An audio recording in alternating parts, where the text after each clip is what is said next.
Olá, pessoal, boa tarde. Bem-vindos, então, ao nosso seminário 1. Hoje temos duas equipes, né, planejadas para apresentar. Estas equipes são a equipe que irá apresentar sobre biomassa e a equipe que irá apresentar sobre energia solar. A equipe da biomassa, para confirmar também com vocês, deixa eu anotar aqui, biomassa, Amanda, Oi, professor. oi, Aira, Emanuele e Juliana. É isso mesmo, meninas? Se mantiveram a equipe? Isso. Beleza, obrigado. Bom, a equipe sobre energia solar é a equipe formada pela Sabrina Bizel, Bibel, aliás, Bibel, Matheus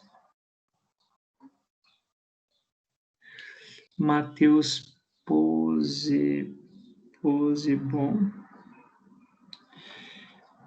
Matheus Felipe,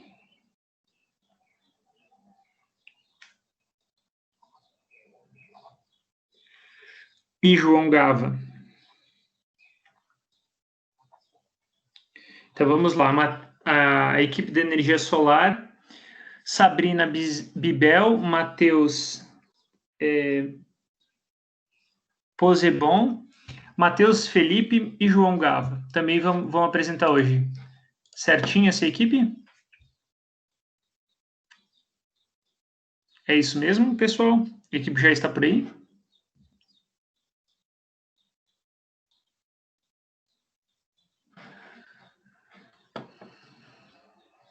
Matheus Felipe já... Opa, aí. Demorou para vir a resposta. Tá. A equipe da biomassa já estão todos. A equipe da solar ainda falta o Posebon, né? O outro Matheus entrar. Bom, a equipe específica da biomassa pediu para apresentar primeiro, então a gente já tem a equipe completa. A gente daqui a pouco já vai poder começar então por essa equipe.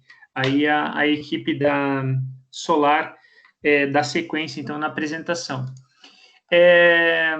Para a semana que vem, né, nós temos o planejamento da apresentação será marés e biomassa, ou dos oceanos, né?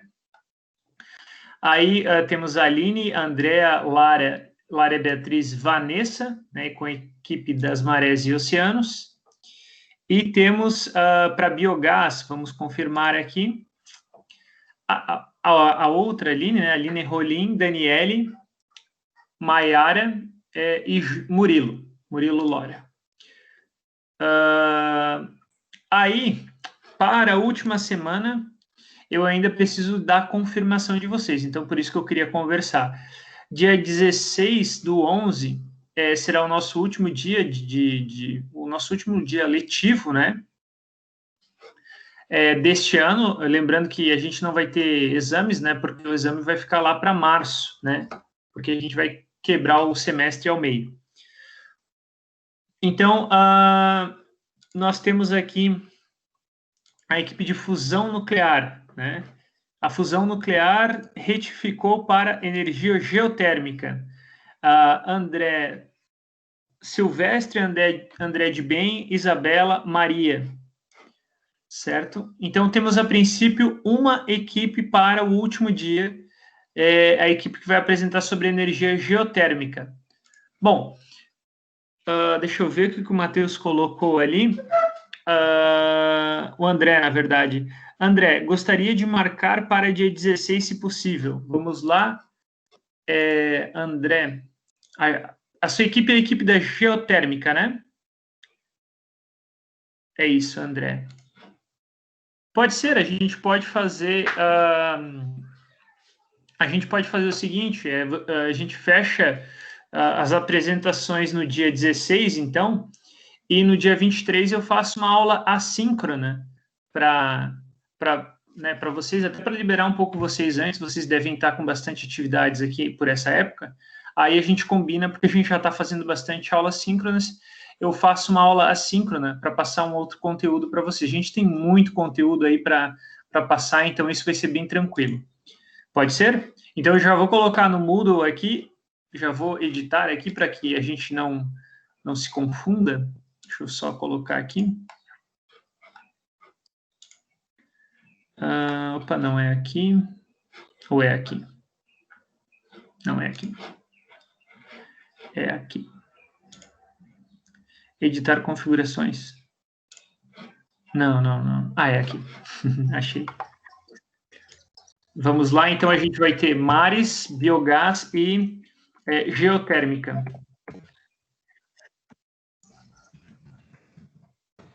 Perfeito, então hoje temos 2 apresentações, na semana que vem temos 3, na última semana nós teremos uma aula assíncrona, continuando, né, o assunto que a gente já vem trabalhando.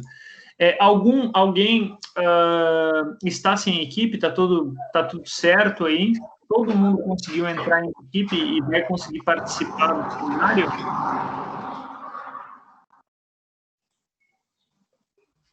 Vamos dar um minutinho para ver se alguém responde, se está com algum problema ou alguma dificuldade.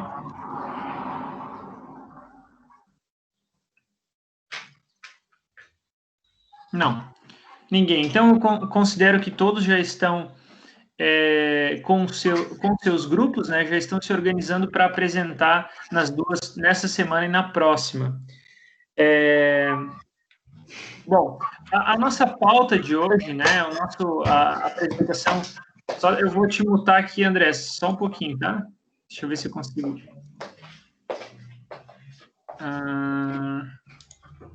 O pior que não é fácil. Ok.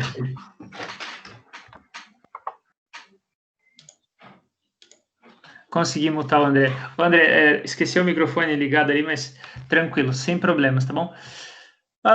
Então, a nossa proposta, né, para esse seminário é que alguns pontos sejam abordados nas apresentações de vocês, né? Eu coloquei ali no WhatsApp já, mas gostaria de reforçar essa importância. Então, a ideia é que a cada apresentação tenha aproximadamente uns 30 minutos. Vocês podem trazer vídeos, tá? Não sendo vídeos muito extensos, não tem problema, podem trazer, podem incluir na apresentação. Não há problema passados 30 minutos, esses 30 minutos é uma expectativa, né? E o que, assim, seria interessante ter na apresentação onde esta fonte de geração é utilizada em relação a país ou região, né? Então, existem algumas fontes de geração que a gente está estudando que elas são específicas de uma certa região, né? Principalmente geotérmica e das marés. Existem alguns locais que são mais propícios para você estar utilizando essa fonte de energia. Então, qual é esse local, né? Qual que é a distribuição? Onde tem mais desse tipo de geração ao redor do mundo? Principalmente se você pegou uma que é muito peculiar, né? Uma que não é uma fonte de energia que não é tão comum. Aí, por que ela está específica em algum lugar? Bom, características do tipo de geração, né? O que é isso? O que essa geração tem que as outras não têm, né? Então, se a gente está falando de solar, qual que é a diferença da solar para uma fotovoltaica, por exemplo, né? O que tem dentro de um equipamento que faz essa captação de energia? Como que ele funciona? Então, o próximo tópico já é como que funciona esse tipo de geração. Isso é importante também. Quais os modelos ou variações desse tipo de geração? Ou seja, você está falando de energia das ondas, energia das marés, tem vários tipos, né? Vários projetos diferentes para a mesma aplicação, né? Dependendo de quem usou. Eólica também é muito interessante, tem diversas variações de modelo dependendo do projetista, dependendo da marca. Então, quais são essas variações? Quais são as diferenças? uma das, assim, que eu destacaria, que tem bastante diferença, é a biogás, né? Quem vai fazer sobre biogás tem várias formas de armazenar, e cada forma de armazenar o biogás ali para você fazer isso é específico, né? Então, é bastante importante você abordar todas essas diferenças, né, dos modelos aí e explicar como funciona cada modelo. Beleza. Qual o local onde está a maior fonte ou desse tipo de geração? Então, se existe um local que você tem um grande parque, né, uma grande concentração dessa tecnologia, é importante mostrar e explicar por que ele está lá, né? Pode ser incentivo fiscal, pode ser, né, o que for. Vantagens e desvantagens, né? Todas as fontes de geração têm vantagens e desvantagens, né? Tudo que a gente tem opção na vida tem vantagens e desvantagens. Então, por que existe uma fonte de geração e outra? Porque em algum lugar essa fonte de geração é uma desvantagem. Então, a energia das marés pode ser extremamente interessante, né? Só que você tem que ter um grande desnível de maré para ela ser economicamente viável, por exemplo, né? Então, por qualquer uma que seja a geração, mas a eólica é muito boa, mas daí também tem a questão dos pássaros. Então, toda fonte de geração tem vantagens e desvantagens, e é importante explicar, né, quais são. E uma prospecção para o futuro dessa fonte. A ideia final de fechamento da apresentação é vocês pensar no futuro, né? Será que realmente essa fonte de geração daqui a 50 anos vai ser uma fonte de geração que vai ter um espaço relativamente grande entre as outras fontes ou não? Realmente essa fonte de geração não é tão interessante porque ela tem muitas desvantagens, uma característica muito específica para a instalação que torna difícil a sua ampliação. Né? Então, basicamente, a ideia da apresentação é essa. Bom, então a gente já pode começar. Vamos lá, vamos ver quem está aí. Então, eu acredito que a maioria já conseguiu entrar. Primeiro, dar uma boa noite aí para quem me deu boa noite: Emanuele, André, Maiara, Amanda, Andréa, Emanuele, Antônia, né? Aira, Matheus, Felipe, Juliana, Emanuele de novo. Opa, já estou repetindo. Não, aqui já são as perguntas. Bom, boa noite a todos aí, aos que me deram boa noite, aos que não deram, não tem problema. E então a gente já pode começar. Equipe da biomassa: Amanda, Emanuele, Juliana e aqui é minha letra. Eu vou ter que olhar no mudo de novo. Aira, é isso? Aira? Podem se organizar já? Vocês estão prontas para começar? Sim, professor, eu vou compartilhar a tela.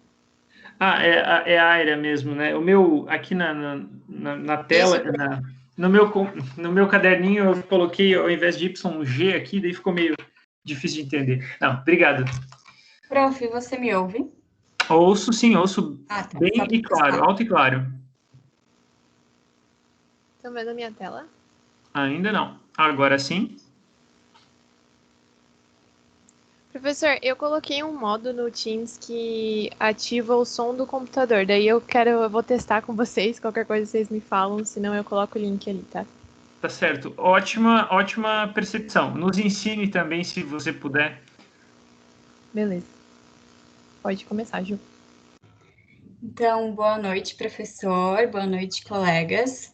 A nossa equipe, composta por mim, Juliana, pela Amanda, Ari e Emanuele, vai abordar sobre energia na forma da biomassa. Pode passar. E agora a gente trouxe um vídeo, a gente vai apresentar esse vídeo para contextualizar um pouquinho dessa energia. Renewable Energy 101.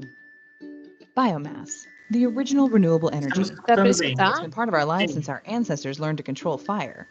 In fact, it's made possible by the sun, whose energy is absorbed by trees and plants through photosynthesis, and then released when organic matter is burned or decomposes. First, there's plant waste.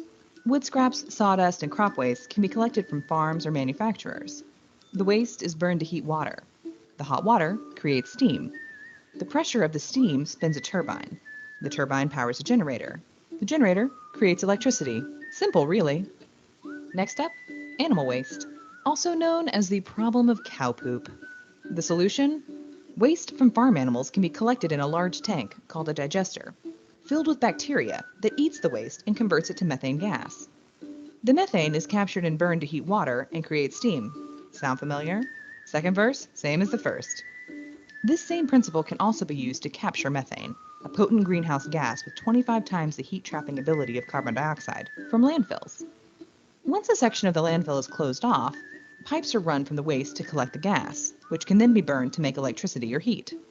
Biomass may not be the prettiest form of renewable energy, and it needs to be used carefully and thoughtfully to protect ecosystems and prevent greenhouse gas emissions. But it can be a smart way to make use of waste. Power to the poop.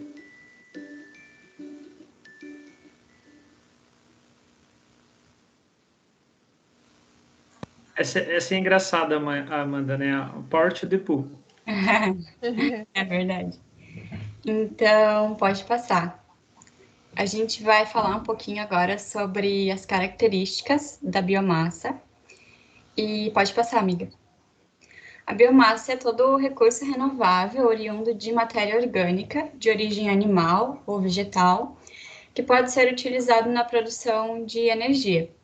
E dentro da biomassa, a gente destaca algumas fontes com potencial energético, tais quais a madeira e seus resíduos, os resíduos agrícolas, os resíduos municipais sólidos, os resíduos dos animais, da produção alimentar, as plantas aquáticas e as algas. Pode passar. E existem 3 classes de biomassa. A primeira delas é a biomassa sólida, que tem como fonte os produtos e resíduos da agricultura, substâncias de origem vegetal e animal, os resíduos das florestas e a fração biodegradável dos resíduos industriais e urbanos. Já a biomassa líquida, existe uma série de biocombustíveis líquidos, por exemplo, o biodiesel, obtido a partir dos óleos de colza ou girassol, o etanol, que é produzido com a fermentação de carboidratos, né, açúcar, amido, e o metanol, que é gerado pela síntese do gás natural. E, por fim, a biomassa gasosa, que está presente, por exemplo, nos aterros de resíduos sólidos urbanos. Esses resíduos são resultado da degradação biológica anaeróbia, né, sem ar, da matéria orgânica, e são compostos por uma mistura de metano e de gás carbônico. E esses materiais, eles são submetidos a uma combustão para conseguir gerar essa energia. Pode passar. No Brasil, os tipos de biomassa mais utilizados são a lenha, que já representou 40% da produção energética primária no país, o bagaço da cana-de-açúcar, galhos e folhas de árvores, papéis, papelão. E a biomassa também é o principal componente de vários tipos de combustíveis e fontes de energia, como o bioóleo, o biogás e o biodiesel. Pode passar. Então, agora a gente vai abordar um pouquinho das vantagens. Hoje, o recurso de maior potencial para geração de energia no país é o bagaço da cana-de-açúcar. E um fato interessante, né, uma vantagem, é que a colheita da cana-de-açúcar coincide com o período de estiagem das principais bacias hidrográficas do Parque Hidrelétrico Brasileiro. Então, isso torna mais vantajoso o uso da energia proveniente de biomassa, né, porque justamente quando a gente está com um período de menos chuvas, em que as energias hidrelétricas estão produzindo menos, é o período que a gente consegue colher essa cana e produzir mais biomassa, e mais energia, né? Pode passar. E, além disso, a energia biomassa pode ser considerada um recurso natural renovável, enquanto que os combustíveis fósseis não se renovam a um curto prazo. Então, por isso, ela é menos poluente em relação a esses combustíveis fósseis. Além disso, o balanço de emissões de gás carbônico é nulo, Porque o dióxido de carbono, que é emitido na queima dessa biomassa, tinha sido previamente absorvido pelas plantas na fotossíntese. Então, tipo, tinha dióxido de carbono na atmosfera, as plantas absorveram esse dióxido de carbono, e aí quando a gente queimou essa biomassa, esse dióxido foi emitido novamente, mas esse balanço é nulo porque o dióxido já tinha sido absorvido. Então, a renovação da biomassa acontece através do ciclo de carbono, né? Como eu tinha comentado. Então, a queima da biomassa provoca a liberação de dióxido de carbono e as plantas, através da fotossíntese, transformam, né, absorvem esse dióxido de carbono em carboidratos, liberando oxigênio. Então, a utilização da biomassa, desde que não seja de forma predatória, não altera a composição da atmosfera. Pode passar. Além disso, a biomassa permite o reaproveitamento de resíduos, como é o caso de madeireiras, por exemplo, que utilizam os resíduos do processo de fabricação, a serragem, cavacos e pedaços de madeira, para a própria produção de energia. Assim, a gente consegue reduzir o volume de resíduos no processo industrial. Outra vantagem consiste na semelhança entre os motores que utilizam a energia de biomassa e os que utilizam energias fósseis. Então, a substituição das formas de obtenção de energia não teria um impacto tão grande na indústria automobilística. Além disso, tem um baixo custo de aquisição, não emite dióxido de enxofre, as cinzas são menos agressivas ao meio ambiente em relação às cinzas dos combustíveis fósseis e gera menor corrosão dos equipamentos, das caldeiras e dos fornos utilizados. Pode passar. Para concluir um pouco sobre essas vantagens, a gente tem que, embora a utilização dessa fonte de energia tenha muitas vantagens, a gente precisa salientar um controle sobre as áreas desmatadas. Então, um exemplo disso foi a expansão da indústria de álcool no Brasil, onde várias florestas foram desmatadas para dar lugar a plantações de cana-de-açúcar. Então, a gente precisa saber ter um equilíbrio, né, e ter uma preocupação ambiental quando a gente está falando da utilização de energia da biomassa. Pode passar.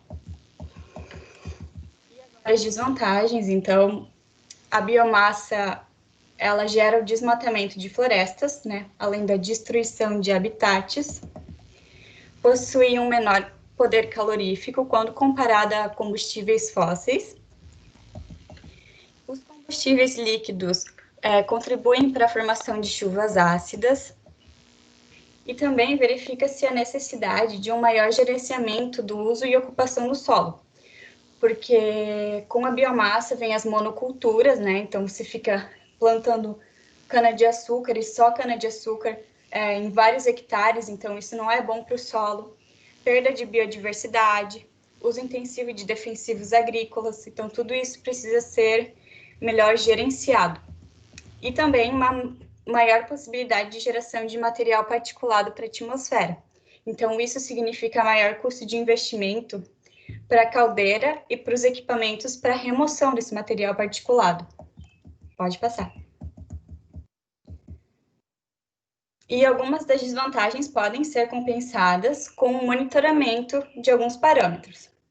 Então, por exemplo, para controlar o processo de combustão, a gente monitora o excesso de ar e de monóxido de carbono, que é um gás bem tóxico. E para instalações de grande porte, deve existir um monitoramento da densidade colorimétrica, então da cor da fumaça, por um sistema online instalado na chaminé. E essas são medidas indiretas que visam reduzir a geração e o impacto de poluentes sem a aplicação de equipamentos de remoção. Quando a gente usa esses equipamentos de remoção, daí a gente já está tratando de medidas diretas que também removem a parte de poluentes que não foram possíveis de remover com as medidas indiretas. Pode passar. E aqui só um exemplo, né, de desvantagem. Então, Os rebanhos e a queima de biomassa contribuem para a emissão de metano na Amazônia, né? A gente pegou essa notícia de 2015 da Agência Brasil e pode passar. Então, a queima de biomassa contribui com 8 a 10% das emissões de metano, né, que é um gás, é o CH4, um gás do efeito estufa, na região amazônica brasileira. Pode passar. E uma elevação nessa taxa de metano contribui para o aumento de alterações climáticas, como o período de maior seca ou o período em que as chuvas estão mais intensas, né? Porque, como é um gás do efeito estufa, quando a gente eleva esse gás, a gente tem alterações climáticas. Pode passar. Estão me ouvindo? Estamos sim. Sim, Ok. Então, como que a biomassa ela vai se transformar em energia elétrica, né? Existem algumas tecnologias usadas para transformar a biomassa em eletricidade, e todas elas vão fazer a conversão da matéria-prima em um produto intermediário que vai ser utilizado numa máquina motriz, e essa máquina vai produzir energia mecânica que vai acionar daí o gerador da energia elétrica. E ali, como a Ju também já falou, a matéria-prima pode ser lenha, bagaço de cana-de-açúcar, resíduos florestais, agrícolas, cascas e entre outros diversos. Então, existem dois tipos de transformações mais comuns, existem vários que a Amanda vai abordar depois, mas os mais comuns eu vou falar agora é a combustão e a gaseificação. Pode passar. Só um segundinho, Emanuele. Eu anotei aqui, a última pessoa que falou foi a Amanda, mas na verdade a Amanda está passando os slides, né? Foi a Juliana que falou. Juliana. Tá. Obrigado. Tá. A queima direta da biomassa em caldeiras ela é realizada a altas temperaturas na presença abundante de oxigênio, produzindo então vapor a alta pressão que vai ser utilizado para mover as turbinas de geradores elétricos. Ela é uma das formas mais comuns do uso da biomassa em energia, no caso a combustão, com uma eficiência de cerca de 20 a 25%. Então, aqui a gente colocou esse esqueminha, né, que mostra que os resíduos são levados até as caldeiras. Daí eles vão ser queimados e vão gerar o calor que é suficiente para transformar a água em vapor. Daí esse vapor de água ele vai movimentar as turbinas e essas turbinas elas vão acionar os geradores, transformando energia mecânica em elétrica. Pode passar. Sobre a gaseificação, ocorre um aquecimento na ausência do oxigênio, e daí é gerado um produto final, e esse produto final é um gás inflamável, então esse gás inflamável ele é filtrado. A gaseificação ela não exige altas temperaturas, fazendo a biomassa resultar apenas em biogás, que ou é usado como energia mecânica, que ativa um gerador, ou em caldeiras para queima direta e cogeração de energia térmica. Isso a outra equipe vai explicar melhor quando falarem sobre biogás, né? Mas é só para dar uma introduzida. Pode passar.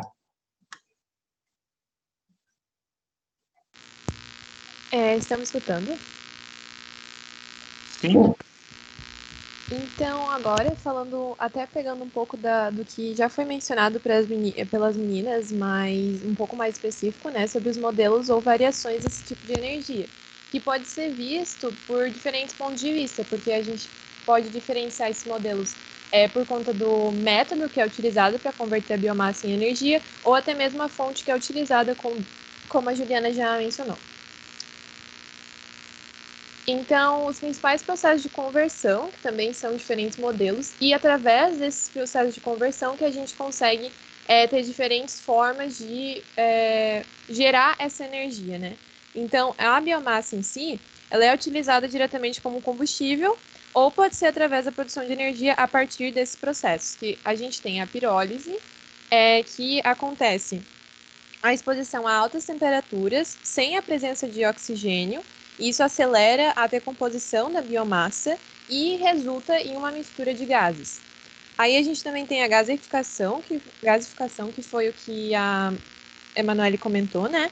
Que também a biomassa também é acalorada na ausência de oxigênio. A diferença é que ela gera um produto só de um gás inflamável, não uma mistura de gases como a pirólise. Aí também tem a combustão, que ocorre a queima da biomassa. A queima é realizada em uma alta temperatura, numa presença abundante de oxigênio, que é diferente dos outros dois métodos, produz um vapor a alta pressão e esse vapor geralmente é usado em caldeiras ou para mover turbinas, né? E como a Manu falou, o que é interessante é que a eficiência energética fica entre 20% a 25%. Já na cocombustão, faz a substituição da parte do carvão mineral e utilizado em termoelétricas pela própria biomassa. E daí o interessante é que a faixa de eficiência energética fica de 30% a 37%. Esses são alguns dos processos que também permitem com que a biomassa seja transformada em outras coisas, como metanol, biodiesel, biomassa líquida, como a Ju comentou, né?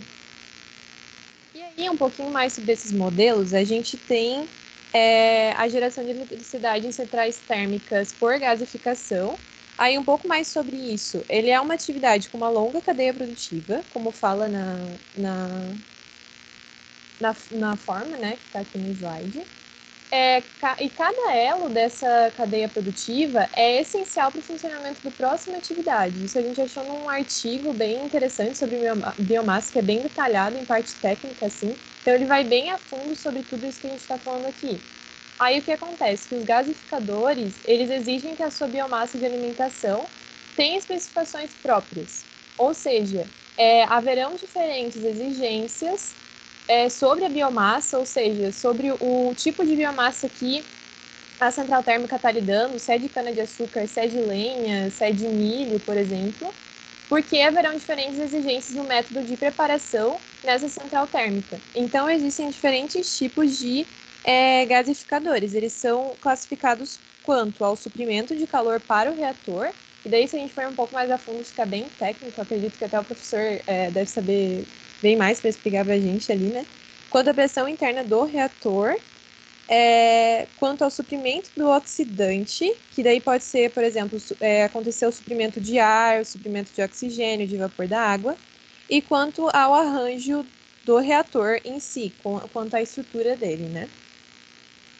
Aqui, essa imagem não está tão boa, mas ela estava nesse artigo que a gente comentou, é a cadeia completa do uso da biomassa e gasificação para a geração de energia. Então, aqui fala a biomassa, os passos que ela passa, a preparação, acontece a pirólise, que é o que já foi comentado, e podem gerar sólidos e líquidos. Outro modelo que a gente vem falando também, né, é as centrais térmicas a vapor, que acontece a combustão em ciclo Rankine, que se fala, se eu não me engano. E daí os ciclos térmicos de potência, eles são utilizados para converter energia térmica em trabalho, que a gente vê tanto, né, em outras matérias, podendo usar água ou gases como fluido de trabalho. Quando a água é utilizada, daí que esse ciclo é nomeado como Rankine. Então, aqui está um infográfico, né, de como o ciclo acontece. Eu não vou entrar muito adentro, porque seria bem uma parte técnica, né? Mas, além dessas duas tecnologias que permitem a conversão de biomassa em energia, também estão sendo desenvolvidas outras tecnologias. Então, existem essas outras tecnologias para uma geração em pequena escala de biomassa, que, por exemplo, não é tanto o caso do Brasil, porque a gente sabe que a nossa demanda energética é bem alta, né? Mas se utiliza a biomassa como insumo, e a gente tem o motor Stirling, eu acredito que seja, que foi concebido a partir de uma necessidade de simplificar esse motor a vapor que a gente comentou. Existem também as microturbinas, que são equipamentos baseados nesse mesmo princípio de funcionamento das turbinas a gás. E também tem com relação às células combustíveis, que é chamado, que são definidos como equipamentos eletroquímicos, que convertem energia química em energia elétrica. E aí também, a partir de um grupo de pesquisa da USP, que até é bem renomado no Brasil em relação a avanços, né, nesse tipo de fonte energética, em um artigo ele classifica a biomassa também em diferentes categorias, de acordo com o modelo também, que vai de acordo com a tecnologia que é empregada nessa conversão energética. Então, a gente tem a biomassa tradicional, que são aquelas que são tecnologias tradicionais, que são, como a Juliana comentou, para a geração de energia primária, que acontece a combustão direta de madeira, lenha, para cocção, secagem e produção de carvão. Tem também a aperfeiçoada, que já é uma tecnologia um pouco mais à frente, que são mais eficientes de combustão direta da biomassa em si, como fogões e fornos. E também tem a moderna, que já são tecnologias mais avançadas de conversão em biomassa, e daí que entra a conversão em biocombustíveis, por exemplo. Aí a gente também tem a variação desse modelo conforme a fonte utilizada nessa geração, como eu havia comentado. Então, aqui a gente pegou um artigo em inglês, mas dá alguns exemplos sobre fontes que a gente pode utilizar, como também já foi mencionado, né? A cana-de-açúcar, o milho, que é muito utilizado nos Estados Unidos, até semente de girassol pode ser utilizado, amendoins, por exemplo. Tem também o óleo de palma, que até a gente vê que é algo um pouco problemático, a gente sabe que a agricultura do óleo de palma ela é bem problemática em si, né, em questões ambientais, assim, mas tem várias fontes.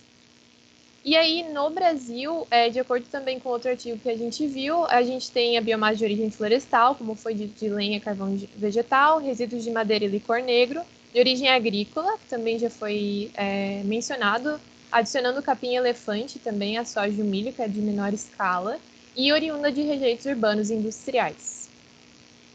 Aí aqui a gente só queria mostrar o potencial de geração elétrica a partir de resíduos, sendo eles de diferentes fontes, né? Então, as cores que estão um pouco mais fortes são onde os estados têm maior potencial. Então, nesse primeiro aqui de resíduos florestais, onde tem São Paulo e Paraná destacado. Aqui também a gente tem de casca de arroz, né? Que tem o Rio Grande do Sul, o Mato Grosso.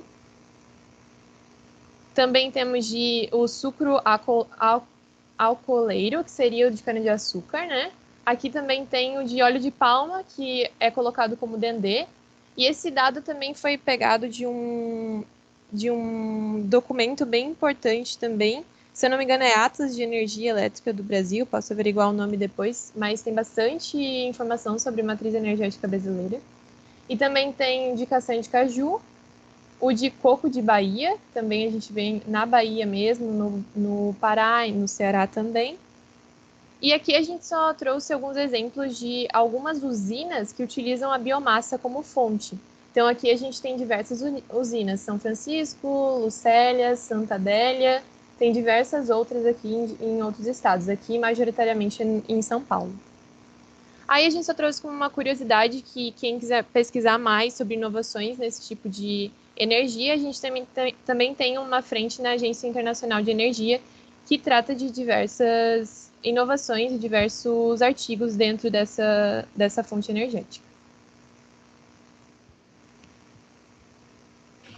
Agora, falando da biomassa no mundo, segundo um estudo gerado pela Agência Internacional de Energia, o Brasil é o terceiro maior gerador de energia renovável no mundo, além de despontar como o país com o maior potencial da produção bioenergética. Então, ele perde somente para a China e para os Estados Unidos. Aqui, como curiosidade, a gente trouxe também que a China estava planejando a maior usina de produção de bioenergia a partir do lixo, com capacidade de processar aproximadamente 5 mil toneladas de resíduos diariamente. Pode passar.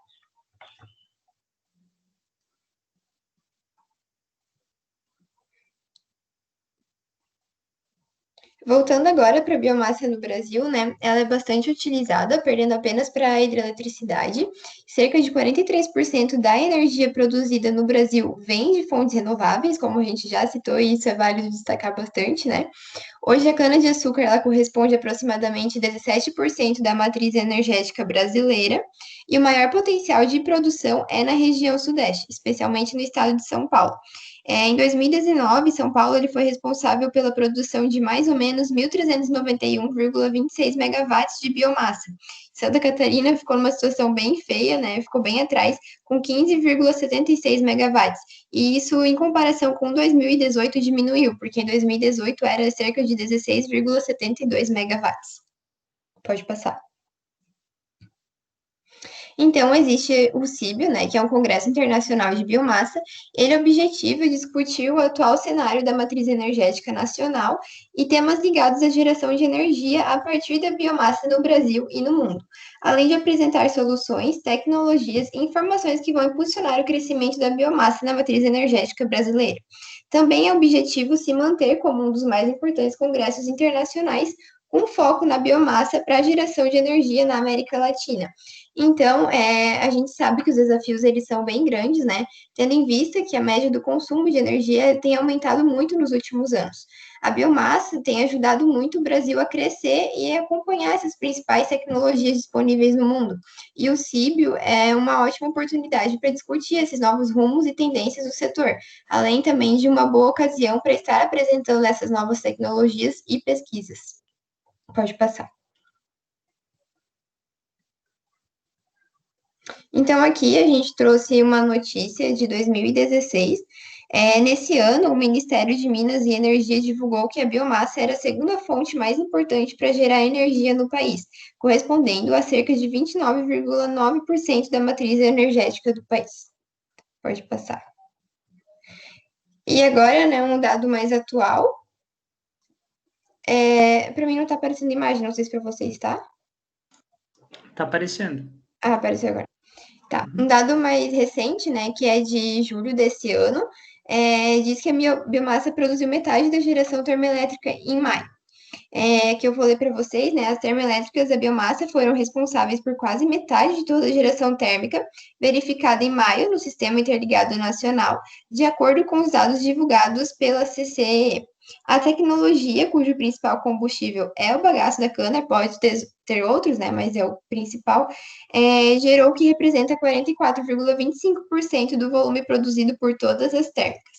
Na comparação com o mesmo período de 2019, a produção de energia com matéria orgânica cresceu 2,06%. Pode passar. Bom, e falando agora das maiores fontes de biomassa, o que a gente notou durante a pesquisa, assim, é que os países que a Manu já comentou são os que mais realmente consomem essa biomassa e depende muito da produção da fonte da biomassa que o país mais tem. Por exemplo, é bem notável, né?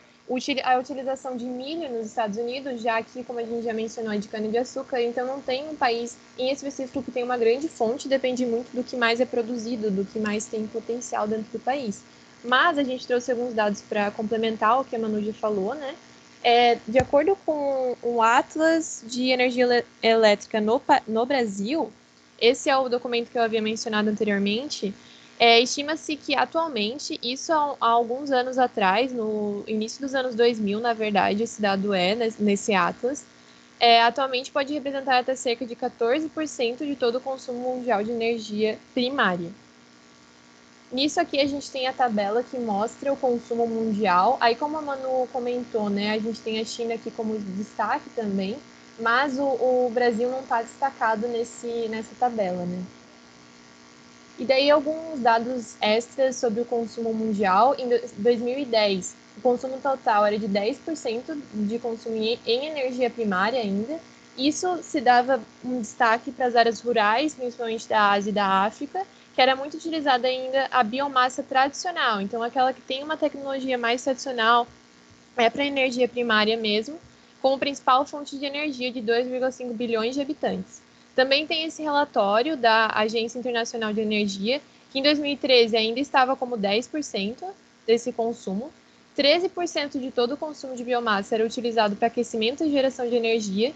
E os top países, de acordo com essa fonte, era Brasil, Estados Unidos e Índia, que utilizava a biomassa. Mas daí o cenário mudou um pouquinho, como a Manu já mostrou, né? E o uso industrial da biomassa, o Brasil liderava com 18% da utilização destinada a isso. E os Estados Unidos têm uma participação em 43% com o uso de biocombustíveis, né? Bom, com base no que as meninas já falaram, nos estudos que foram feitos e nas pesquisas, pode passar. A gente pesquisou algumas revistas que trouxeram informações e especulações sobre o futuro da biomassa. Uma delas, a Potencial Floresta, falava que a biomassa ela tem uma grande prospecção por ser uma alternativa energética para o futuro.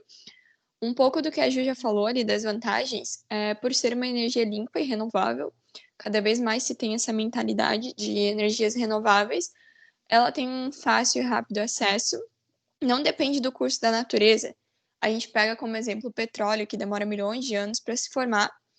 É possível, através dela, aproveitar resíduos que se tornariam lixo orgânico e muitas vezes raízes e ramos que não teriam valor e têm um certo custo para descarte podem virar matéria-prima para produzir energia, além do baixo custo e da alta densidade energética dela. Então, essas foram as vantagens abordadas nessa notícia para falar um pouquinho sobre o potencial da biomassa. Pode passar. Outra revista já também falava, o Estadão, que as faltas de chuva, a biomassa vem como uma alternativa a isso. Até citou ali como exemplo na matéria o nível de água das hidrelétricas desceu bastante em 2014 e para esse contexto a biomassa ela seria uma ótima alternativa. Pode passar. Segundo a Agência Internacional de Energia, a gente achou esse dado bem impactante, que 30% do total de energia consumida pela humanidade será através da biomassa. Isso foi publicado em 2013 e foi um dado de uma prospecção de 20 anos. Então, a gente pega já ali em 2033, a gente já tem um grande valor da biomassa para ver como ela está crescendo. Pode passar. Agora, é um pouquinho mais antiga essa matéria, né? A Revista da Madeira, só que ela citou bastante a parte das mudanças climáticas, que também foi falado ali no início, a industrialização, a parte do aquecimento global, a mudança da temperatura média, toda essa mentalidade de reduzir a dependência dos combustíveis fósseis, reduzir as emissões, como a Ju falou, de dióxido de carbono, e a energia renovável ela seria uma boa alternativa à biomassa. Pode passar. Também separamos aqui algumas frases bem impactantes. O Barack Obama citou que nós sabemos que o país que desenvolver uma energia limpa e renovável vai liderar o século XXI. E também tem mais uma frase aqui, que a energia da biomassa se tornou a quarta fonte de energia mais importante do mundo e cabe à China integrar-se ao desenvolvimento dessa energia. Então, a gente vê, assim, vários presidentes e ex-presidentes muito preocupados com o crescimento da biomassa, porque ela realmente está sendo uma energia muito impactante. Pode passar. E também outro dado, segundo a Agência Internacional de Energia, que 16,5 milhões de TEP quer dizer tonelada equivalente ao petróleo, será a demanda global de biomassa em 2030. Pode passar. E outra prospecção é que em 2050 o potencial da biomassa já possa atingir a demanda global. Então, a gente conseguiria viver só da biomassa, sustentar todo mundo em 2050. É algo bem extraordinário. Pode passar.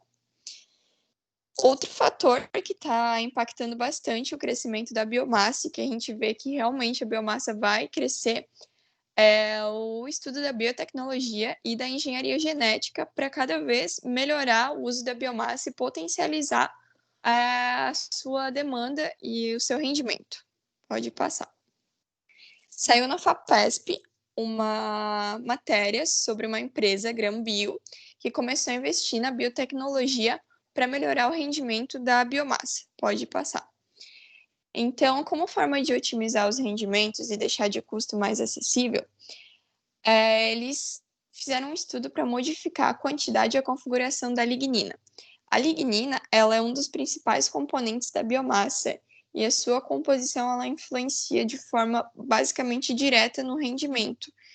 Então, eles apresentaram um pouco o estudo, mas é uma parte mais técnica, mas para deixar de forma mais simples, basicamente, maiores teores de lignina têm maior teor de carbono elementar, desculpa. Então, vai formar melhor o subproduto sólido e vai facilitar o pré-tratamento, aumentando o rendimento da biomassa. Pode passar. Eles citaram o uso de uma levedura especial.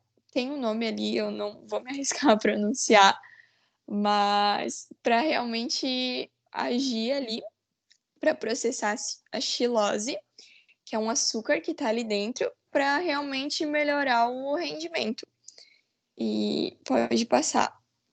Essa linhagem, eles não divulgaram ao certo, mas é basicamente um gene de um outro micro-organismo e uma modificação dessa própria levedura que eu citei ali, que não falei o nome. E pode passar. Com base também em um outro estudo que a gente pesquisou, também foi um melhoramento genético usando essa mesma levedura para melhorar o rendimento da biomassa e produzir etanol. Pode passar.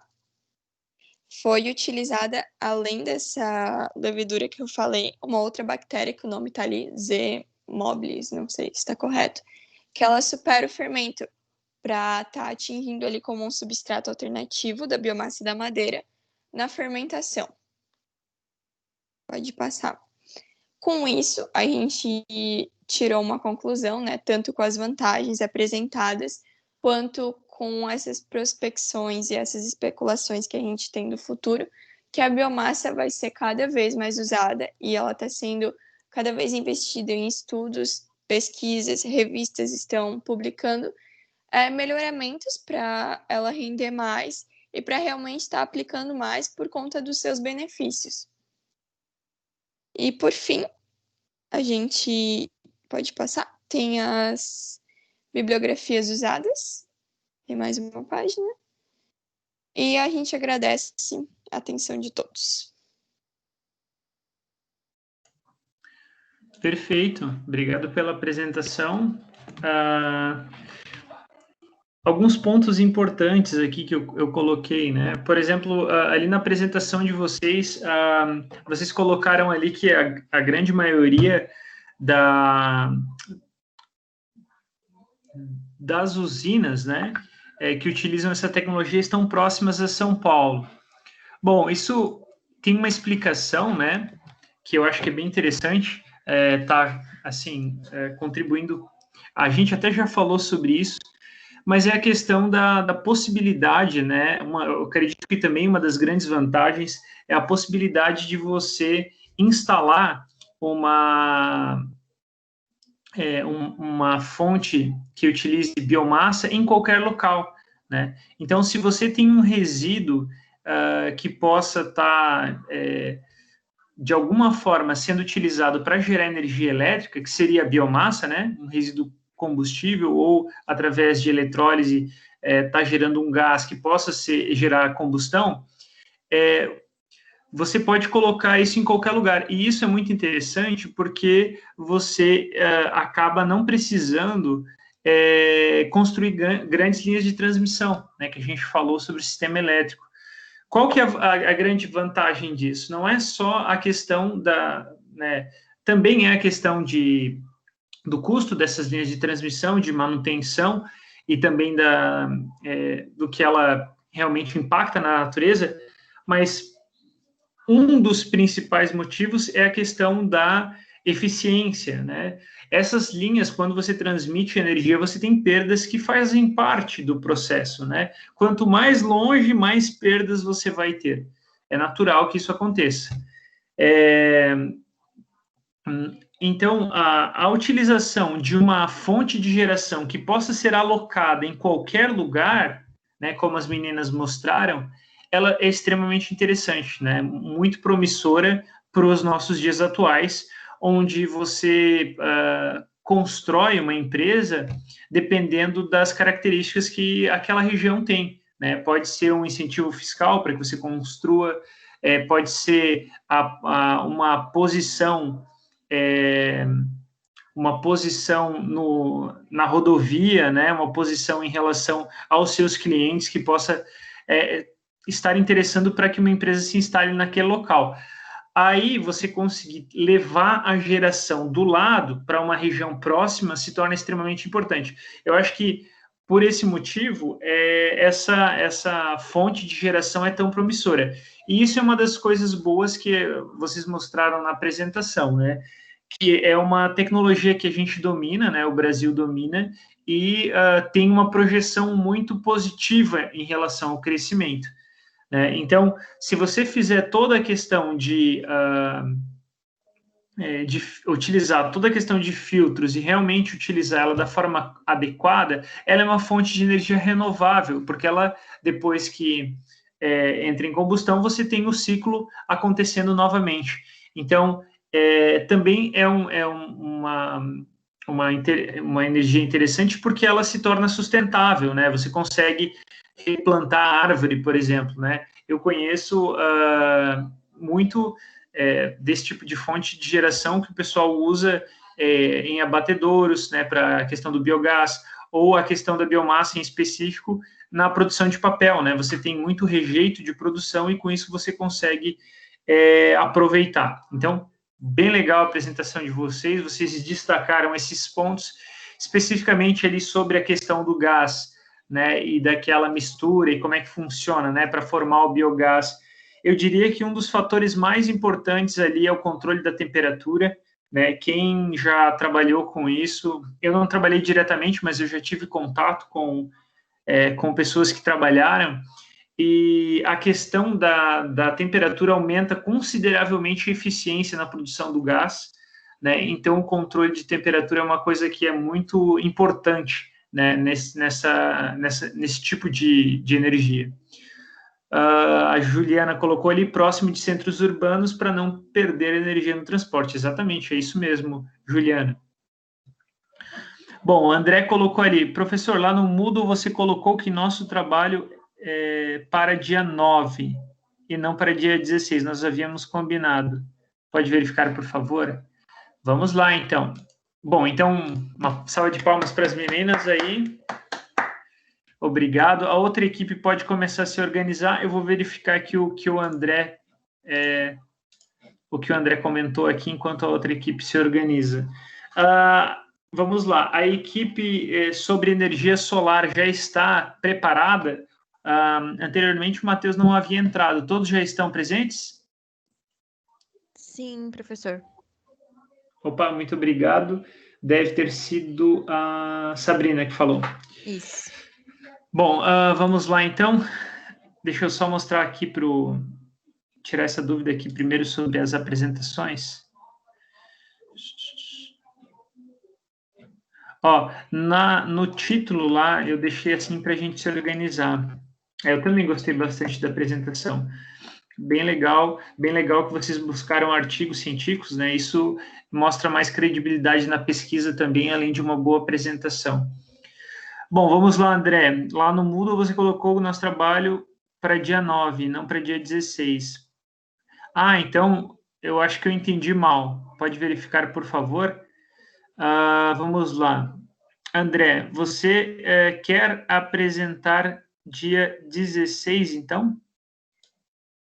É isso, né? Geotérmica dia 16. Então, a gente vai ter uma apresentação dia 16. Então, obrigado. Eu havia me confundindo aqui. Então, vou já acertar isso aqui. Então, vamos lá. Geotérmica dia 16.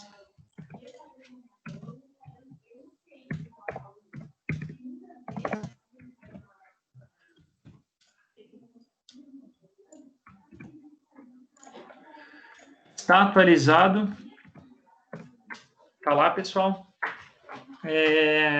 A gente acabou falando, vocês vão ver que alguns assuntos, eles são próximos, né? A questão de biomassa e questão de biogás são assuntos próximos, né?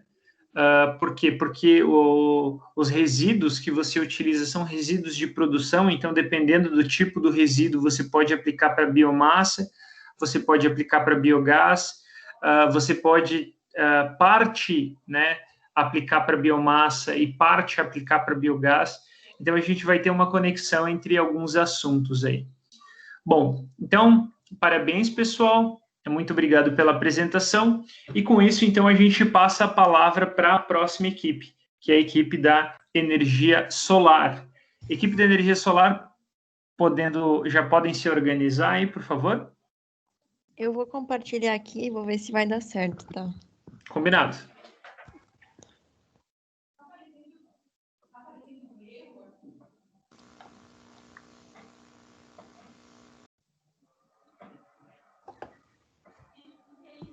Vocês estão vendo minha tela? Ainda não carregou, mas só um pouquinho. Por enquanto, tá tudo escuro. Ai. Eu tô vendo já. Eu ainda não. Bom, aí, agora eu vi. Fechou, obrigado. Beleza. Só para, antes de vocês comentar, então, só para a questão de organização, né, das nossas próximas aulas, como a gente vai ter a apresentação da geotérmica dia 16, então será uma aula síncrona também. Provavelmente é uma aula que vai durar menos tempo, porque vai ser só uma apresentação. Aí a gente deixa uma aula um pouco mais curta para fechar o seminário. Beleza? Então, dia 16, síncrona também para fechar com a última apresentação. Podem começar, pessoal. Obrigado. Eu vou fechar aqui o vídeo e o microfone para que fique em foco a apresentação de vocês. Beleza. Então, boa noite, pessoal. Meu nome é Sabrina. A gente vai apresentar um pouquinho para vocês hoje sobre o Torre Sol Energy, chamada Gema Solar, que é um projeto único. Não único, mas ele é bem específico. Então, vamos lá. Quem vai começar a falar é o Matheus. Boa noite, pessoal. Tudo certo? Eu vou começar falando agora um pouco da Gema Solar, né? Como a Sabrina explicou. Ela foi feita pela Torre Sol Energy. Pode passar o slide?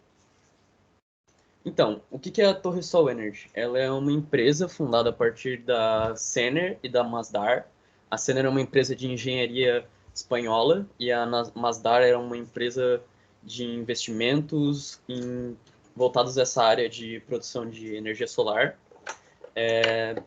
A ideia da Torre Sol Energy é desenvolver realmente essa parte de captação por energia do sol, né, de forma global, por meio de investimentos em usina termoelétrica de forma eficiente, como, por exemplo, o projeto das Gema Solar.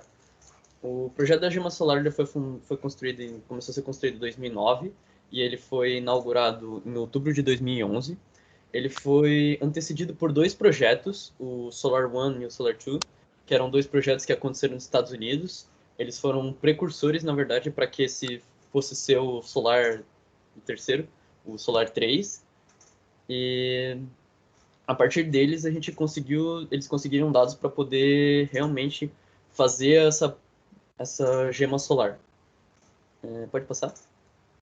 Onde que ela é utilizada? Então, a gente pode ver ali pela imagem que aquela ali é a gema solar, lá que está com o pontinho vermelho da localização.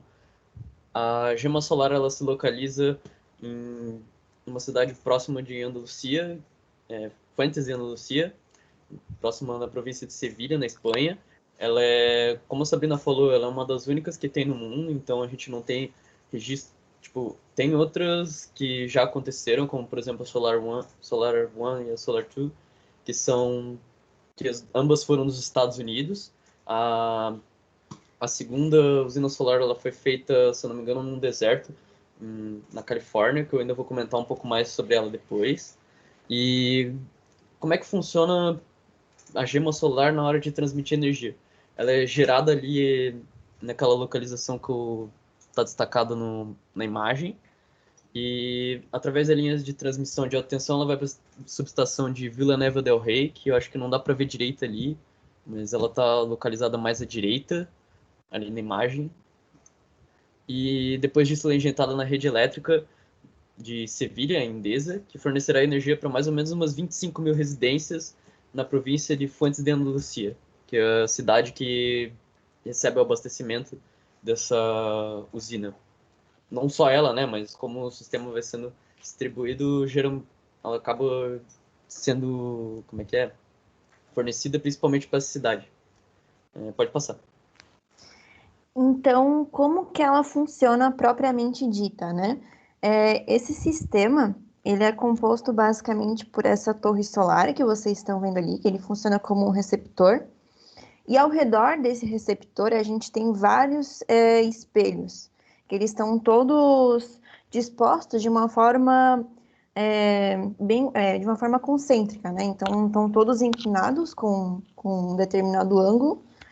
E, além desses espelhos, a gente também tem um tanque de armazenamento que contém um fluido térmico, e esse fluido ele é um sal, e esse sal ele é composto por nitrato de potássio e nitrato de sódio. Então, como é que a gente vai gerar energia a partir desse sistema, né?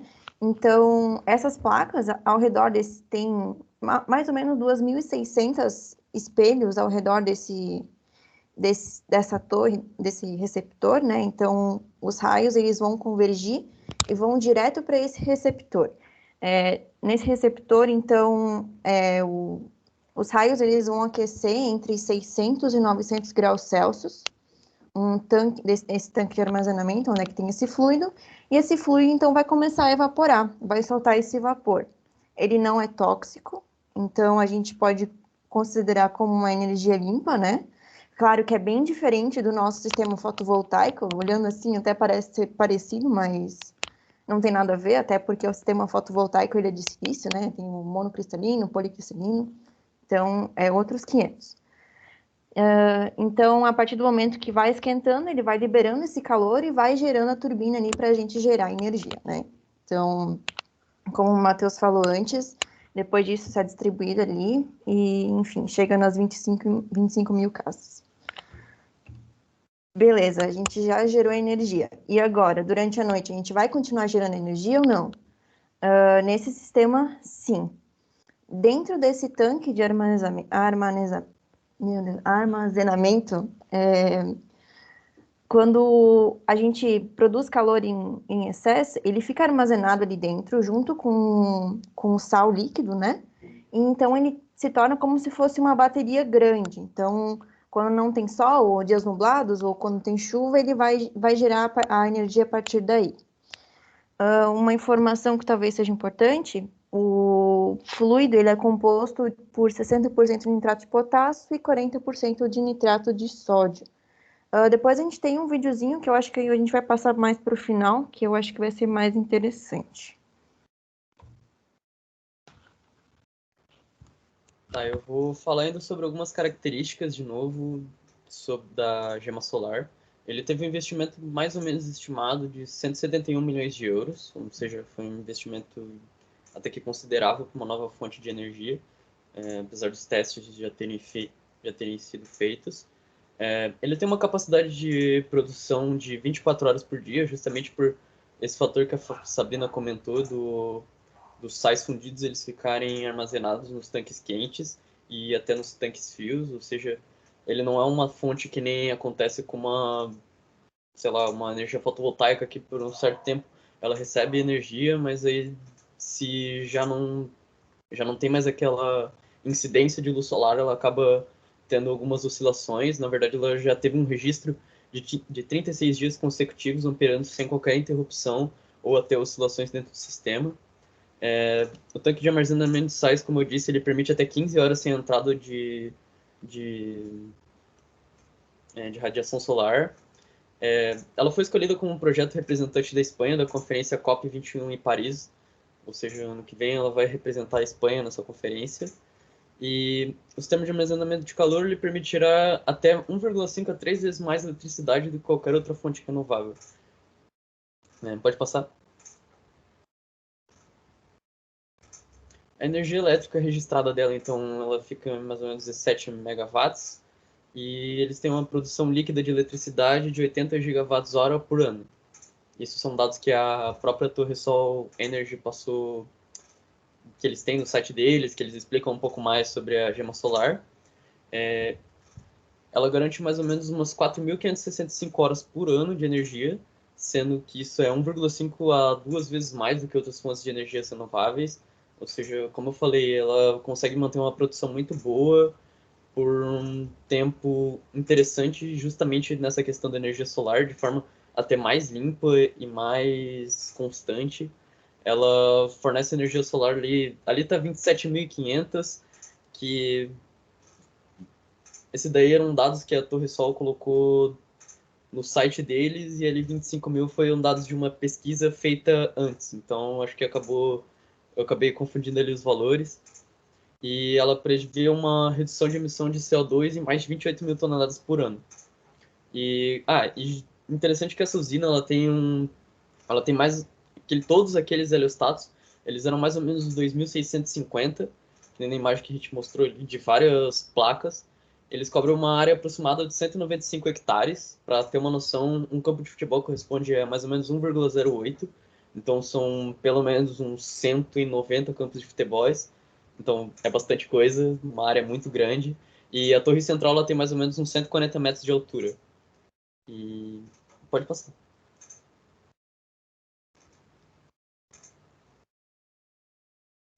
Boa noite, pessoal. Então, continuando a nossa apresentação aqui, eu trouxe mais um exemplo, além daqueles já comentados pelos meus colegas, né? As usinas que foram comentadas anteriormente, né, são usinas de porte alto, assim, de produção, dentro dessa nova tecnologia. E eu trouxe aqui, então, a maior fonte delas, que é esse projeto da Torre de Achalim. É uma torre que se encontra em Israel. É uma obra de 2018, então é uma das mais novas inauguradas, né? Dos projetos mais novos inaugurados por essa tecnologia, no caso.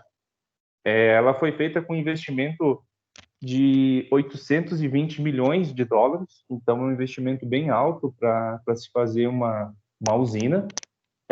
Ela tem esses dados, conforme estão listados ali, de 50.600 espelhos controlados por computador. É bacana também salientar que a tecnologia utilizada ela vai além da gema solar por si só, mas, por exemplo, esses espelhos são controlados por aplicativos, por diversos sensores que são espalhados dentro da usina, que são captados através do movimento do Sol. Ali foi colocado mais ou menos uma área, né, de 3 quilômetros quadrados, mas essa obra, né, ela inclui algumas obras auxiliares para essa usina acontecer, então ela atinge um raio maior do que esse ali. E como eu comentei, né, então esses espelhos eles acompanham o movimento do Sol, né, e sempre tentando refletir a luz no centro da torre. Eu não sei se foi passado algum dado dessas obras que foram listadas anteriormente, mas só trazendo uma curiosidade, como o Matheus comentou anteriormente, da altura da torre. Essa torre de Achalim, ela é a maior do mundo no quesito altura de torre, né? E no quesito também de maior produção. Mas o que chama a atenção pela altura da torre, porque essa torre ela tem a altura de 250 metros.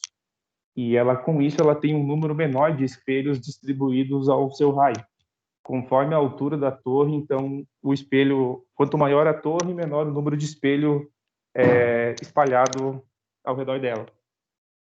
Também é importante salientar que essa obra, ela não é do grupo Torre Sol, como as outras são, né? Já existem alguns outros grupos fazendo essa tecnologia, e essa obra, com um custo ali muito alto, ela teve incentivo de vários grupos, na verdade, 3 grupos majoritários, entre eles o Banco de Israel, o governo de Israel, então essas políticas, né, de incentivo, no caso de Israel, para tentar trazer essa obra para o país. Também teve uma união de investimentos público-privado para esse projeto estar acontecendo. E o que é um pouco como é que eu posso trazer a palavra certa, frustrante, para essa obra, que a porcentagem de eficiência da sua produção comparada à necessidade do país é muito baixa, de apenas 4%. Cerca de 4%, então, das necessidades do país. Pode passar. Então, aqui eu fiz um quadro resumo rápido das vantagens e desvantagens, então, da utilização da gema solar. Como já foi comentado, então, é uma energia 100% renovável e ecologicamente correta, porque todo o processo, como a Sabrina destacou, ele é renovável, ele não é tóxico, ele não há desperdícios e a sua fonte ela é renovável. Então, como todas as vantagens listadas numa usina solar. E o que também é vantajoso, como já foi comentado, esse fato dela trabalhar, então, 24 horas por dia, 7 dias por semana, então ela trabalha o tempo todo, seja chuva, seja tempo nublado, tudo não depende exclusivamente do sol. Também esqueci de comentar ali, mas o local dessa maior fonte ele está muito relacionado a alguns pontos, entre eles, é claro, o relevo plano, né, sem grandes variações, o clima quente, né? Então, a temperatura muito quente, principalmente no deserto. Então, a areia ela faz com que a temperatura fique quente também, né? Um bom condutor de calor, né? E é claro que, como toda energia solar, ela também tem esse apelo de ter o maior número possível de sol incidindo sobre ela. Entretanto, com essa tecnologia que foi desenvolvida na gema solar, ela não depende exclusivamente do sol. Então, ela pode estar trabalhando à noite, ela pode estar trabalhando em dias chuvosos. E com esse controle dos espelhos, então, você consegue estar fazendo uma eficiência quase que 100% e a 100% do tempo. Então, assim, ela sempre está trabalhando na sua capacidade máxima. Comentando, então, alguns pontos negativos da tecnologia da gema solar. Como eu comentei por cima aí dos dois grupos, né, que mais ou menos a gente já listou aqui na apresentação, são investimentos muito altos. Né? Esses investimentos necessários para a realização dessa obra, seja aí equipamento, instalação, utilização também, né? São investimentos muito, muito altos. Então, é comum então ter essa política de incentivo, né? Essa união de fundos privados e públicos para a execução dessa obra. Com certeza, se o mundo caminhar para esse tipo de solução, a gente vai estar vendo mais desse tipo de obra em outros países. Além desse apelo que a gente faz, então, né, para ter essa ampliação de incentivos a partir de governos, né, também se faz necessário, como nesse projeto de Israel, a união de empresas que fazem investimento, né, para esse tipo de obra, em troca de descontos, de impostos, né, fazem esse apelo para também estar buscando a energia a partir dessa usina. Além disso, uma outra desvantagem então da gema solar, que isso é um debate que está se fazendo, é um debate recente, mas já há em alguns artigos assim que eu dei uma lida, onde se diz a respeito das questões ambientais, onde há ambientalistas, né, discordando da utilização dessa tecnologia, no caso dessa movimentação dos espelhos, porque como você tende a sempre inclinar a reflexão dos espelhos num único ponto da torre, você acaba gerando nessa linha um calor excessivo, né, um calor com a temperatura muito alta. E já há relatos, principalmente nessa obra de Israel, onde a altura da torre ficou muito alta e essa linha de calor que acaba ocasionando acaba atingindo rotas de alguns pássaros, algumas espécies raras, e alguns deles estão acabam falecendo pela temperatura, então são incinerados, né, tipo, conforme a luz refletida pelos espelhos. Então já há essa discussão, né, que é um ponto que não foi muito levantado, mas é recente. Então é um ponto negativo aí para essa nova tecnologia da gema solar. Pode passar. Oi, eu sou o João, vou dar continuidade à apresentação. Estão me ouvindo? Super. Sim, João, pode continuar, pode prosseguir. Opa, perfeito, professor, senão já... Né? Vamos lá. Então eu vou falar mais sobre o setor da energia solar como um todo. Vou deixar então o projeto Torre Sol de lado para focar no como um todo. Então o mercado em geral é dominado pela geração fotovoltaica. Então outra tecnologia não tem nada a ver com o que a gente está vendo aqui, apesar de usar o sol. E no começo, 20, 30 anos atrás, quando foi discutido, as duas tinham um preço... A placa solar ainda era mais barata, mas não era tão mais vantajosa. Hoje em dia, depois que a China começou a produzir, o preço dela caiu quase 40% e está vantajosa e barata o suficiente para consumo civil. Então, eu posso dar exemplo também em casa, não em casa, né, mas minha família decidiu a gente ter um posto de combustível em Itatiba, e a gente optou por colocar em cima do telhado do pátio ali do posto, né, placa solar. E se não me engano, vai terminar de se pagar em 3 anos, vai se pagar todo o investimento feito, e depois disso vai ficar energia de graça para o posto e para tudo que está no CPF. No caso, acho que era da minha avó. Então, já é uma tecnologia barata para nós podermos instalar em casa e já viver relativamente gastando menos com energia. Então, é legal. O outro ponto que eu ia falar do setor de energia é em relação ao sistema integrado. O sistema integrado é o que eles estão chamando de aproveitar uma área onde já se cria energia Então, hidrelétricas ou o próprio esquema de construção de energia solar, como a gente está vendo aqui, que é aproveitar a rede elétrica, né, a malha elétrica, para já colocar também placas fotovoltaicas juntos. Então, no Brasil, começou de pouco tempo para cá, acho que coisa de 1 ano, 2 para cá, e está acontecendo em alguns lugares, que eu acho muito legal de ver, a represa de Sobradinho, uma acho que no Vale do São Francisco, e mais alguns outros pontos. Eles estão colocando em cima da represa da hidrelétrica placas fotovoltaicas. Então, você gera energia em cima da represa, numa área que estava sendo perdida, e já aproveita toda a instalação elétrica da hidrelétrica para mandar energia na mesma central, o que economiza muito dinheiro. E é interessante, porque é o mesmo lugar, hoje em dia está relativamente barato, as placas fotovoltaicas, então é muito útil. E além do que, tem alguns exemplos citando que diminui a evapotranspiração da água, então as represas deixam de perder água, elas ficam mais cheias com o tempo, é bem interessante. Outra coisa interessante é que ela é uma das fontes renováveis mais fortes que estão vindo para cá. A biomassa também é gigante, como a gente viu, mas energia solar tem no mundo inteiro e, claro, que tem zonas de melhor aproveitamento, como no mapa ali do lado, a gente tem o Brasil nessa aqui que está chamado de cinturão solar, que é essa parte mais escura, com contorno amarelo, é onde tem uma gestão excelente da energia solar. Aqui no Brasil a gente podia aproveitar isso de diversas maneiras, no caso, né? Então, um exemplo é fazer uma torre solar como essas, que a gente estudou, viu na apresentação, ou mesmo pegando todas as hidrelétricas que tem por aí, ou pátio sobrando casas, e colocar as placas solares, as fotovoltaicas em cima, que seria uma vantagem excelente conseguir aproveitar essa energia, né? O Musk fala, muito interessante, né, que a gente já tem uma usina de fusão funcionando de graça todos os dias da semana, 12 horas por dia, que é o sol. Então, já está vindo essa energia de graça, é só a gente aproveitar, instalando placas solares no teto de casa, que já dá para aproveitar isso aí, bem legal. Então, me assustou agora, João. Do Musk? Não, eu achei que era outra coisa. Ah, tá, não, desculpa. Antes de você falar que era o sol. Ah, tá, a gente sabe que ele é meio louco, né? Ele tá com uns planinhos meio diabólicos por aí. Mas, focando, mas então, tem algumas coisas legais que dá para aproveitar disso aí.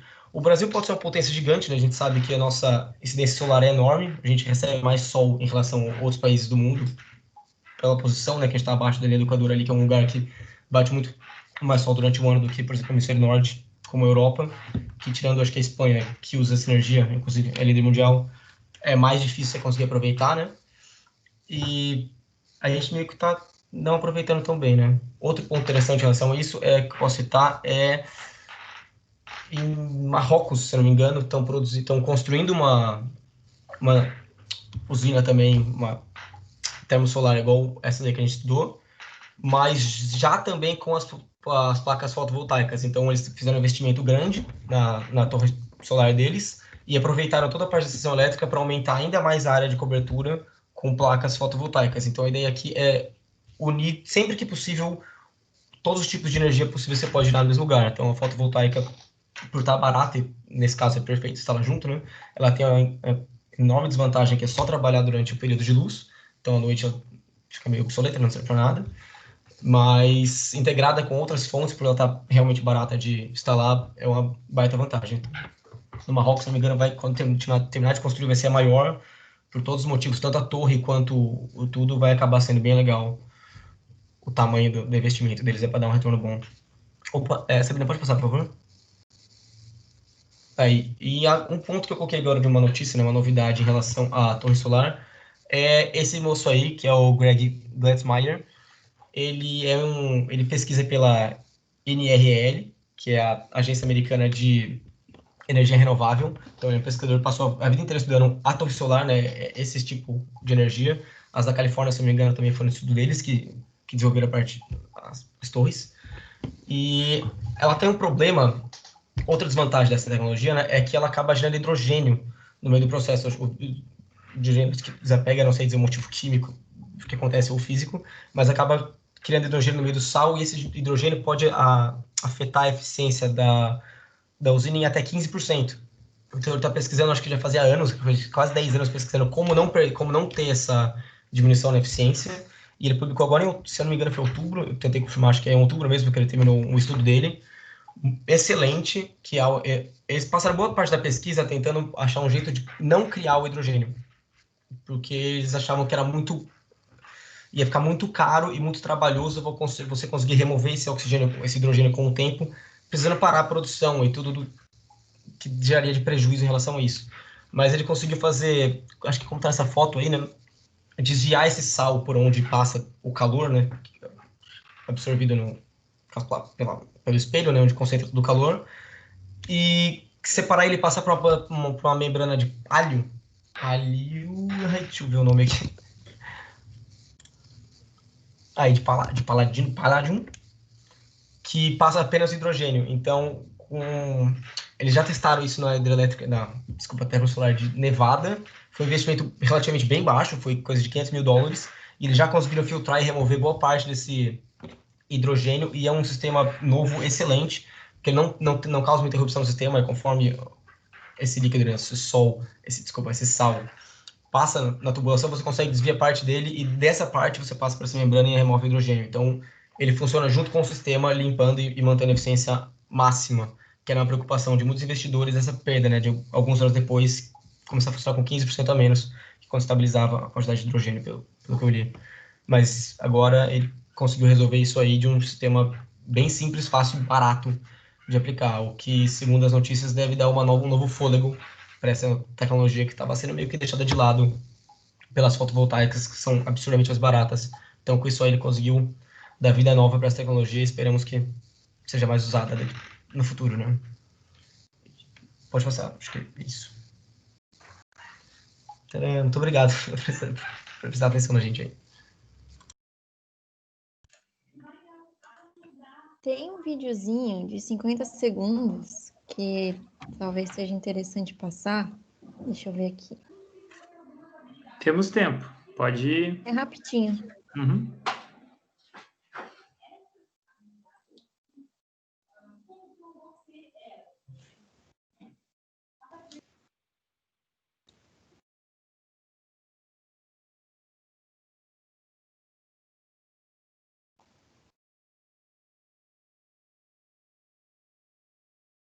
Se eu reproduzir aqui, vocês vão ouvir? Será? Vamos fazer esse teste, talvez sim. Estão ouvindo? Tá sem áudio. Ô, Sabrina, tem que habilitar, quando você for apresentar, tem uma opção assim, incluir som do computador. Aí a gente vai conseguir. Tá, mas é que esse vídeo aqui é mais para vocês verem como é que é, né? Porque tudo que tá escrito aqui a gente já falou.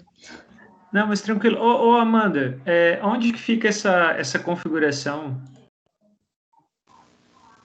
Quando você clica na tela de compartilhar conteúdo, vai aparecer em cima das telas opcionais ali, incluir som do computador. Vamos tentar fazer aí, equipe. Sim. Incluir som do computador, achei. Muito bem.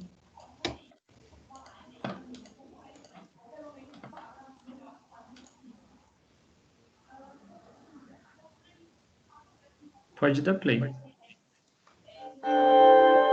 Estamos escutando. Ótimo.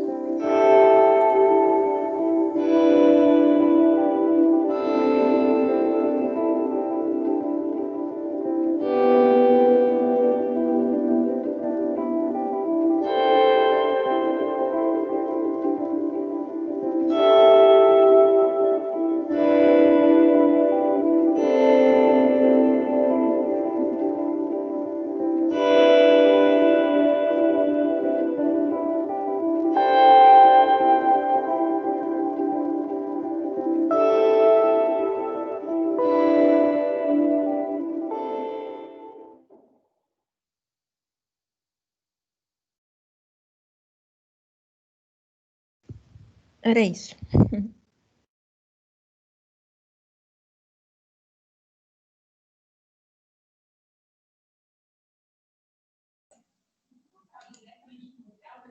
Fechou, Sabrina? Seria isso?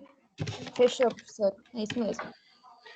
Não, beleza, então. Obrigado pela apresentação.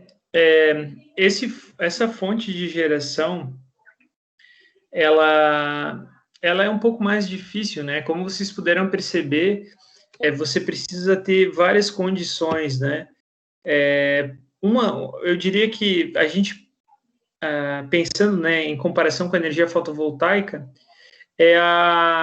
você tem que ter uma grande área, né? A energia fotovoltaica você ainda consegue distribuir em pequenas centrais hidrelétricas, né? Então, até como foi mencionado ali na apresentação de vocês, é possível você instalar isso em cima de uma residência, né, e tornar esse consumidor autossuficiente, né?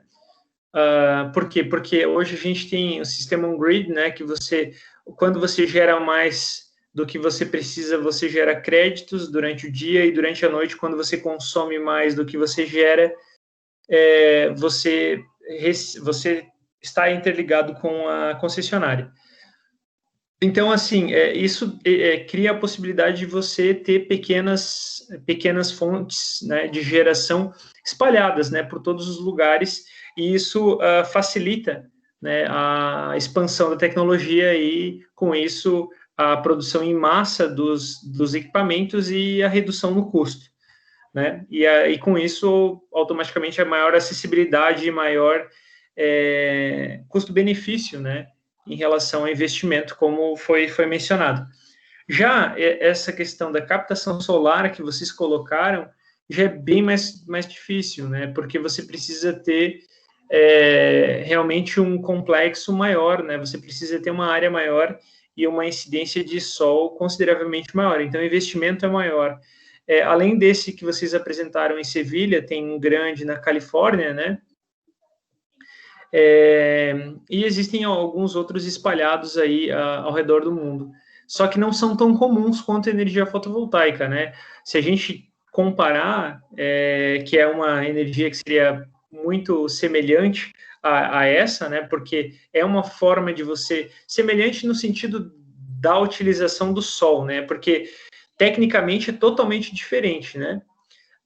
Mas se você for comparar as duas, você vai perceber que talvez o teu vizinho tenha energia fotovoltaica, né, que é uma coisa que há 10 anos atrás a gente nem ouvia falar, não existia, né, e hoje em dia já está acessível, e uma central de geração solar desse porte já é bem mais raro, né. Então, aonde que vai ter isso? Onde tiver muita incidência de sol e eu não tiver outras alternativas, né?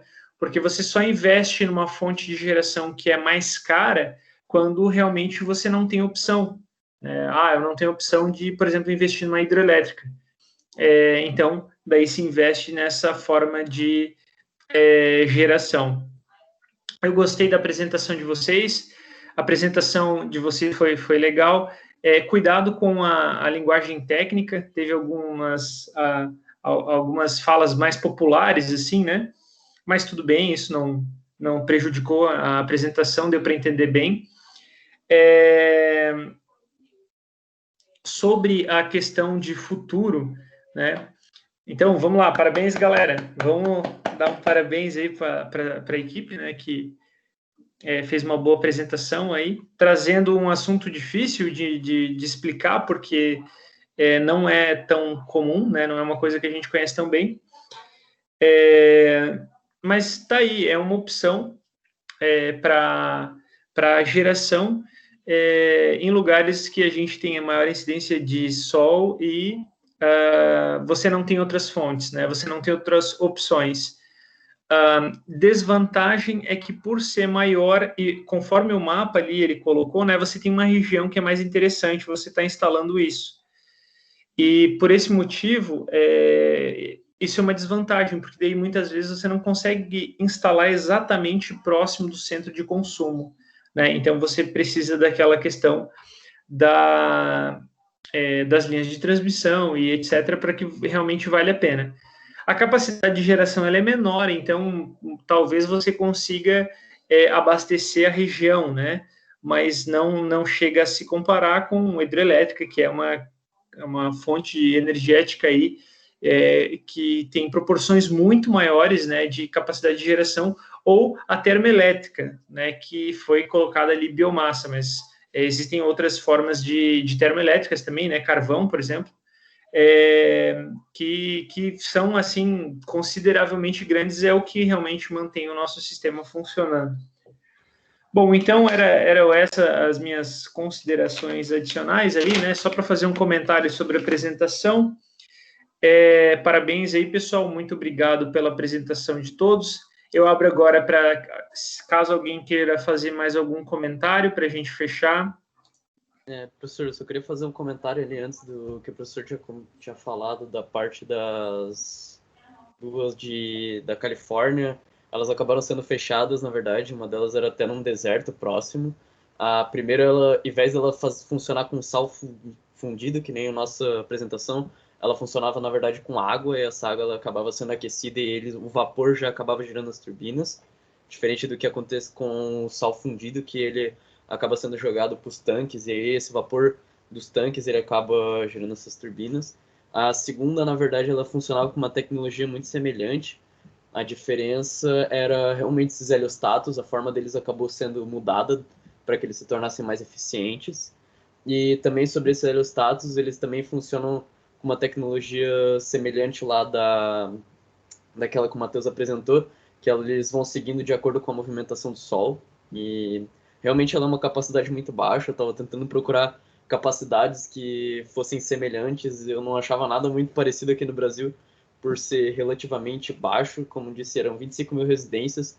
Mas se fosse para distribuir para um país inteiro, que nem o Matheus falou ali, uma torre maior com um investimento maior, já deu só 4% da energia do próprio território. Então, realmente, talvez seja um investimento muito alto para uma coisa que precisa se desenvolver muito ainda para que gere mais resultado.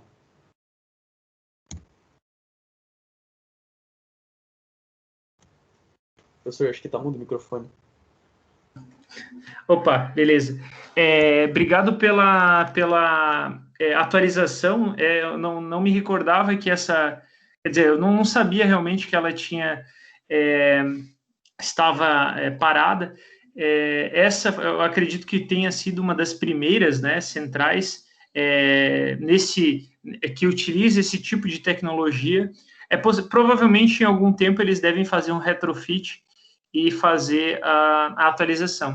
Eu compartilhei com vocês ali um link de um artigo que foi publicado de iniciação científica, que fala um pouco sobre uma questão que foi apresentada, acabou de ser comentada, né, que é a questão da atualização de posição, né, dos painéis em relação ao Sol. Esse trabalho é um trabalho que foi publicado por um aluno mesmo, de graduação. Ele desenvolveu um protótipo para que um painel fotovoltaico experimental, né, seguisse o Sol. Então, é um trabalhinho interessante aí, que utiliza inteligência artificial para... O sistema é fechado, né, de segmento solar, e ele utiliza inteligência artificial para prever se realmente a geração ela é interessante ou não. Bom, então, fechando, muito obrigado à participação de todos. As apresentações ficaram muito legais. Então, na semana que vem, a gente vai ter só 2 apresentações e conto com a presença de todos. Então, obrigado, pessoal, e boa noite. Até semana que vem. Tchau, tchau.